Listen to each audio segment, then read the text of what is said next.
आता इक्वेटर या शब्दाचा अर्थ समजून घेऊया. सर्वप्रथम मराठी अर्थ विषुववृत्त. इक्वेटर हा शब्द नाऊन म्हणून वापरला जातो. मराठीत समजून घ्या. इक्वेटर म्हणजे पृथ्वीच्या मधोमध असलेली एक काल्पनिक रेषा जी पृथ्वीला उत्तर गोलार्ध म्हणजे नॉर्दर्न हेमिस्फियर आणि दक्षिण गोलार्ध म्हणजे सदर्न हेमिस्फियर अशा दोन भागांत विभागते. ही रेषा नकाशावर दाखवली जाते पण प्रत्यक्षात दिसत नाही. English meaning: an imaginary line around the middle of the earth that divides it into the northern and southern hemispheres. Easy one-line definition: an imaginary line dividing the earth into two halves.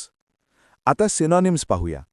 Middle line, central line हे शब्द मधोमध असलेल्या रेषेला दर्शवतात. संदर्भानुसार वापरले जातात. आता अँटोनिम्स पाहूया. पोल्स, एंड्स हे शब्द टोकाचे भाग किंवा शेवटचे बिंदू दर्शवतात.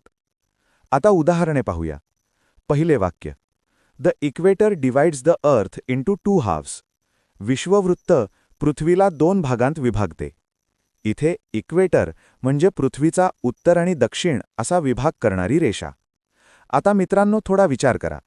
व्हिडिओ थांबवा आणि खालील प्रश्नाचे उत्तर कॉमेंटमध्ये लिहा. What is the equator? ए.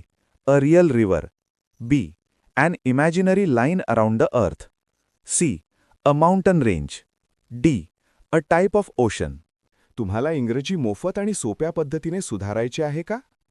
नियम अकॅडमीचा बेसिक इंग्लिश व्होकॅब्युलरी आणि ग्रामर कोर्स पूर्णपणे मोफत जॉईन करा.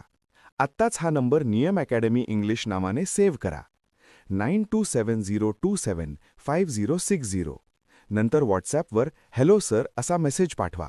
दररोज व्हिडिओ प्लस MCQ सराव मिळवा. नंबर सेव्ह केल्यावरच लिंक उघडतील.